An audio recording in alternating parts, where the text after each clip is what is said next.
En el programa de hoy vamos a hablar sobre duelo perinatal. Para esto vamos a charlar con Guido Bortolossi. Él es médico psiquiatra y docente de salud mental y psicología en distintas carreras de la Facultad de Ciencias Médicas de la Universidad Nacional del Litoral y de la Universidad Católica de Santa Fe. En sus investigaciones se ha especializado en el deseo materno y el embarazo. Lo primero que quiero preguntarte, así, sin mediar mayor presentación que la que ya hemos hecho, es ¿qué es el duelo perinatal? Bueno, antes que nada, muchas gracias por la invitación. Y sobre todo para hablar de un tema que es tan importante y se habla tan poco en general. Aunque bueno, es bueno saber que cada vez se está hablando más. Antes de hablar de duelo perinatal, siempre es importante aclarar algunas cuestiones generales del duelo en sí. Para poder entender el duelo como un proceso. Un proceso ante una pérdida. Ante una pérdida de un ser amado o de una abstracción que haga a las veces como puede ser la libertad, por ejemplo. Cuando hablamos de un proceso, de una reacción frente a una pérdida, estamos teniendo en cuenta que hablamos de algo que tiene en cuenta la variable del tiempo, es algo que va a llevar un tiempo y va a tener distintas manifestaciones que van a tener que ver con lo anímico.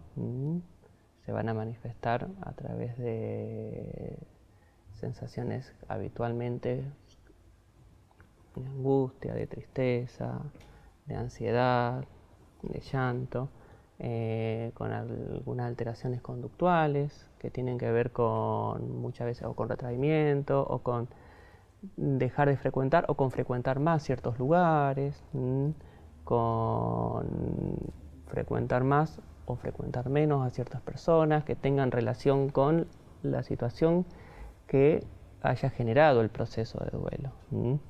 También genera cambios a nivel fisiológico, y muchas veces se ve un empobrecimiento del mundo externo que tiene la persona del mundo externo.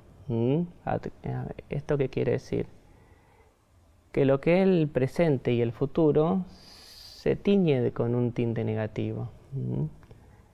Esto se va acompañando de distintas vivencias cotidianas que van dificultando el día a día, las relaciones personales, las relaciones laborales. Y siempre es importante tener en cuenta que lo habitual del proceso del el duelo no se considera como una entidad patológica, sino una reacción normal frente a la pérdida. Eso siempre tenerlo en claro.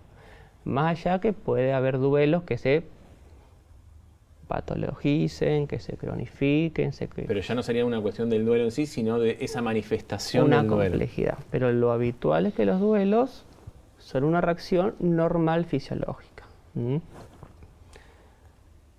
Cuando hablamos de duelo perinatal, estamos hablando del duelo justamente por una pérdida de el producto de la gestación en alguna de las etapas del embarazo o durante los días previos los días posteriores al nacimiento, con lo que conlleva en esa mujer y en esa familia, porque, va a transitar un duelo la madre, si hay padre va a transitar un duelo el padre, y va a transitar un duelo todo el círculo familiar y afectivo. Obviamente de distintas maneras, de distintos modos, de distintos ritmos. La forma de transitar o afrontar un duelo es muy personal. ¿En qué sentido muy personal? Si bien en cada cultura hay ciertas formas generales o habituales de afrontar las pérdidas, después cada persona tiene su propia manera de afrontar, de sobrellevar ciertas situaciones problemáticas, y ni hablar una pérdida, y ni hablar cuando estamos hablando de un embarazo, ni hablar cuando estamos hablando de un hijo. Te cuento, yo en realidad te lo contaba fuera del aire, pero yo viví esta experiencia hace a esta altura 8 años, así que mucho de lo que me estás contando vos lo contás y yo lo voy reviviendo. Por eso además de las preguntas que tenemos preparadas con la producción y todo, hay un montón de preguntas que van cayendo con las que no quiero hacer un programa que sea una sesión de terapia, pero que no puedo evitar de que se vuelva un poco personal. En este proceso que hablas de duelo y particularmente con las características propias de un duelo perinatal, donde hay un hijo o hija, el producto de una gestación, como vos lo llamaste, que no llega a nacer o que fallece al poco tiempo.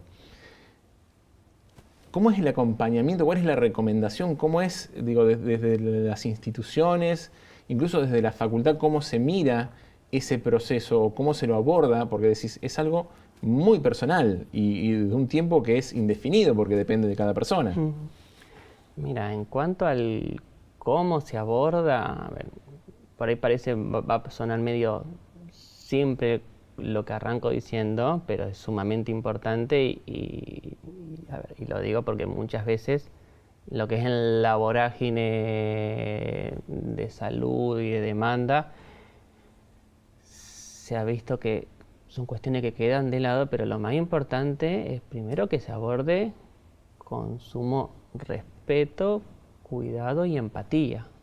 A ver, ¿por qué digo que puede parecer simple? Digo, porque son 3 conceptos que cómo se expresan, cómo se materializan ese... Y además porque, pues, bueno, son cuestiones que, esto debería estar presente en todas las relaciones humanas. Pero... Desde la vía pública, desde todas las atenciones de salud, desde la admisión. Bien. Dado por sentado que muchas veces son cuestiones que quedan de lado, por X motivo, que no es la idea estar dilucidándolos ahora,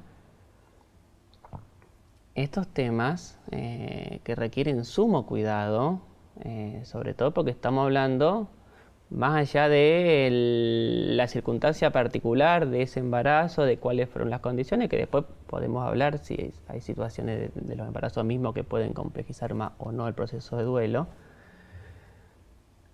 Estamos hablando de una madre que acaba de sufrir la pérdida de ese hijo de una manera rápida o no, inesperada o no, que está empezando a transitar un duelo, que ni siquiera empezó a procesar lo que pasó.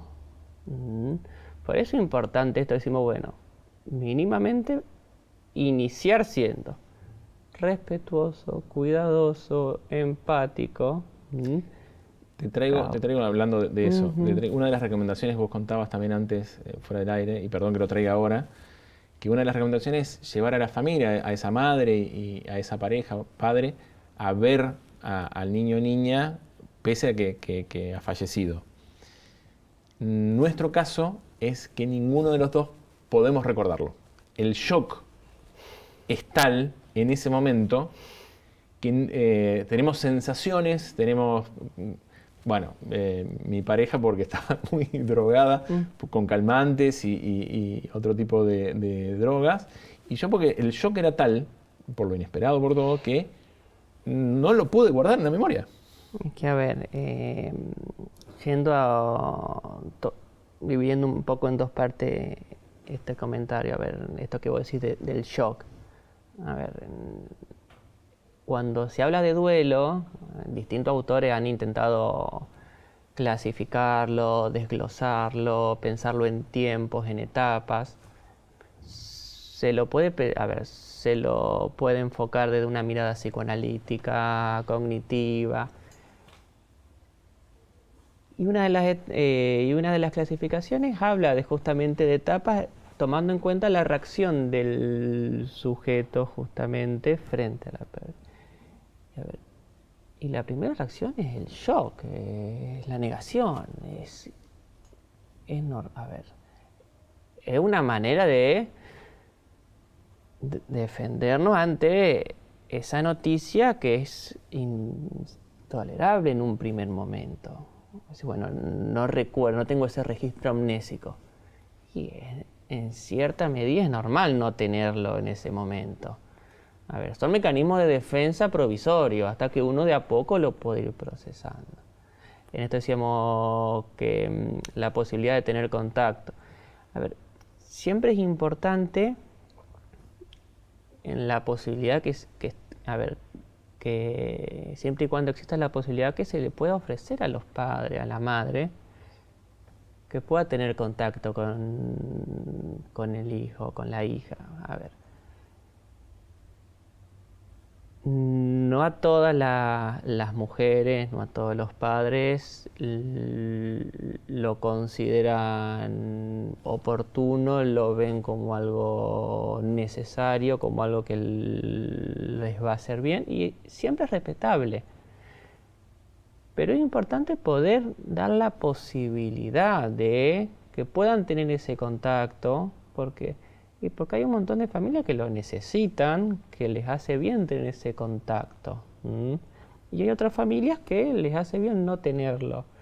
Pero si uno no puede dar el lugar, dar el tiempo, dar el espacio, hay desde hace varios años en distintos lugares, y ya se ha venido replicando acá también en Santa Fe, distintas instituciones vienen armando sus propios protocolos de acción a la hora de decir, bueno, ¿cómo abordamos estos temas? ¿Qué hacemos? ¿Para qué? Y justamente para que algunas de estas cuestiones no vayan pasando.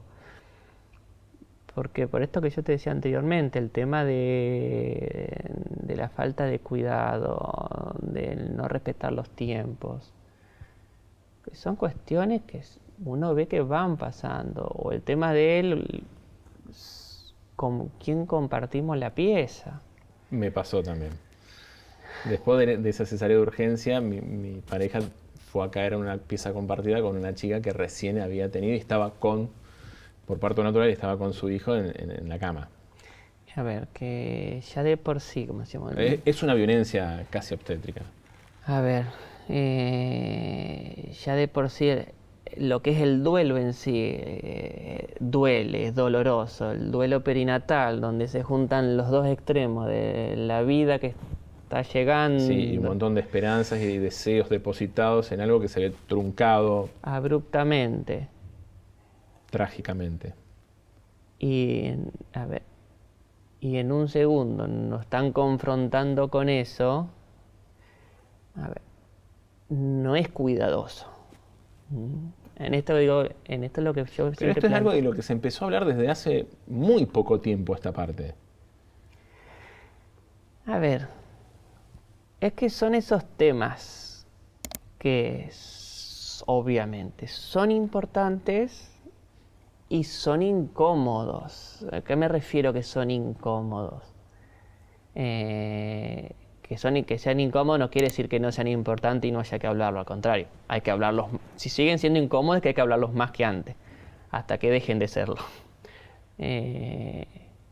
Pero generan, a ver, este sentimiento de... Prefiero hablar de otra cosa. No, a ver, ni siquiera la posibilidad de cercanía de una noticia de esta, de no relacionarme con esta posibilidad. Tiene que ver más con mecanismos de defensa. Pero que, a ver, que a la larga favorecen a seguir invisibilizando un problema que no viene, que estuvo muchos años sin ser atendido. Pero aparte que como que hacia el interior de esas familias se ocultaba, se negaba, no se hablaba, de eso no se habla, me acuerdo de una película de María Luisa Bemberg, pero de eso no se hablaba. Nos pasó, y perdón que sea tan autorreferencial, pero nos pasó que cuando nosotros empezamos a contar lo que nos había pasado, fueron, no quiero exagerar, pero cientos de personas las que nos contaron que habían pasado por algo similar, con experiencias de las más diversas. Pero esas cientos de personas nunca antes lo habían manifestado, o no nos habían contado, o se nos habían acercado, o era parte de su vida, era como un tema... Un tabú. Un tabú. Un tabú. que no se hablaba, pero estaba. En esto que decís de cómo fue apareciendo gente externa a la familia, en distintos países se ha visto por ahí el florecimiento o el crecimiento de agrupaciones de padres, de madres en situaciones duelantes, gestacionales, y muchas veces, sobre todo visto porque eran temas que no se podían hablar en la familia, o porque había imposibilidad, o muchas veces porque lo que se escuchaba lastimaba más todavía, más allá de que muchas veces la familia, siempre queriendo ayudar desde una buena intención, pero con comentarios que... ¿Fuera de lugar o fuera de tiempo? Fuera de lugar, fuera de O tiempo. tratando siempre, en un duelo es muy común decir, bueno, ya vas a salir adelante. Y no, todavía no es el momento en que me digas eso, no quiero salir adelante todavía. Por eso, como decimos, sin mala intención, pero sí con el desconocimiento de temas que siempre se dejaron por fuera de la mesa. Digo, el surgimiento de estas agrupaciones de padres también habla de que un vacío de las estructuras de salud o de salud mental Se ha visto que es un fenómeno que venía siendo, obviamente, ya esto viene desde hace años, pero venía ocurriendo en distintos países, en todo el mundo. A ver, esto tuvo mucho crecimiento en su momento en España, en distintos países de América, acá en Argentina, acá en Santa Fe hay dos agrupaciones muy grandes, Quirona, Luz del Cielo. A ver, ¿qué tienen que ver con esto?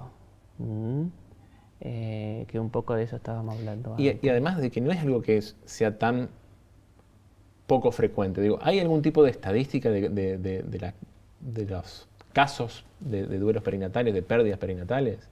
¿Tenemos algún número que podamos referenciar? ¿O es la referencia, o es el hecho de que me ha pasado a mí, entonces empecé a verlo en todos lados? En esto que vos decís, el tema de las estadísticas, si bien se van construyendo, uno, por ejemplo, siendo estudiante de medicina, años atrás, siempre lo que era más estadístico, ¿a dónde apuntaba la cuestión donde se hacía más el hincapié a nivel de las estadísticas de medicina?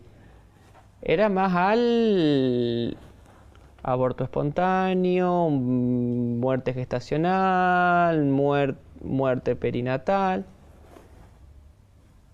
Se dejaba de lado el sufrimiento.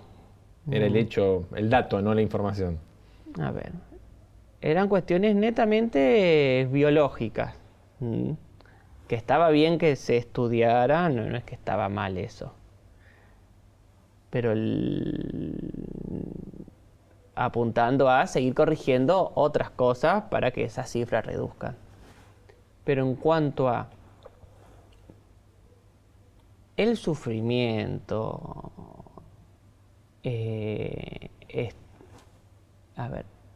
estudios grandes a nivel nacional no hay.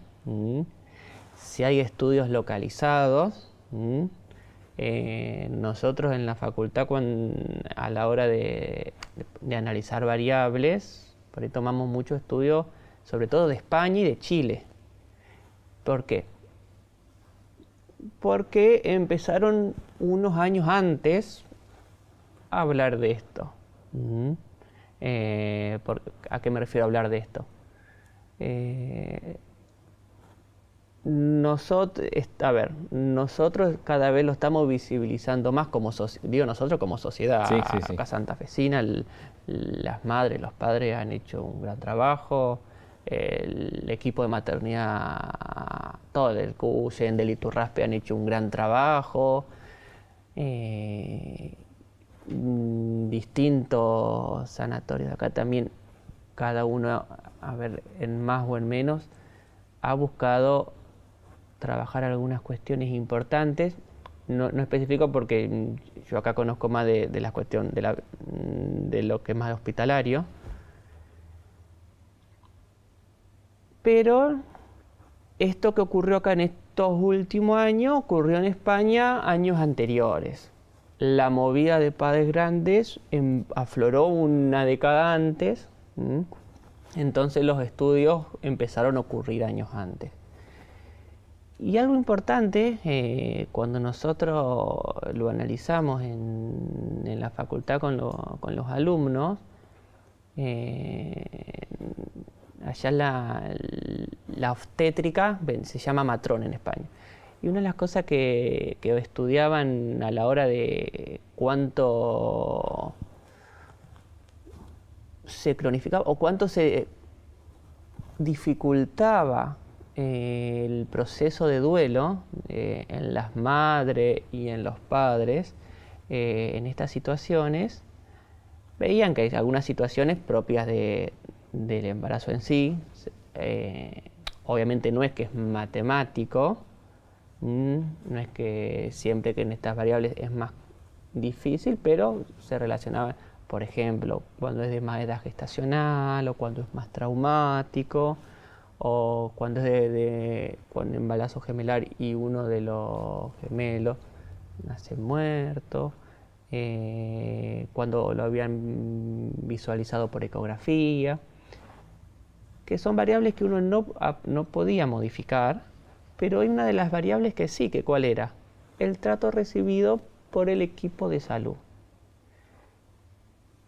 Tanto en España como en Chile, en los distintos estudios, siempre se recababa que el trato recibido por el equipo de salud, y equipo de salud es todo, desde la enfermera hasta el camillero, obstétrico, todo.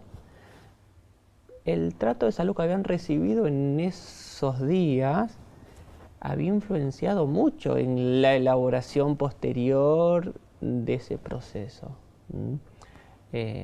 Por eso justamente lo que uno apunta, a ver, qué importante va a ser el lugar que van a ocupar ustedes en estas situaciones. Porque en las otras variables no van a poder influir, lamentablemente, pero en esto sí. Por eso es siempre importante lo que, como empecé diciendo, ser cuidadoso, ser empático. Y te consulto, ¿hay alguna diferencia? ¿Está contemplado de alguna manera ese abordaje para la madre en primer caso? Supongo que sí, pero también para el acompañante, la pareja, el padre, porque además la madre de sufrir la pérdida desde lo simbólico de muchos lugares, muchas veces está asociada con problemas de salud. O sea, el padre a veces también tiene que cumplir el rol de asistente y tiene que acompañar el duelo de la madre. Digo, es una situación...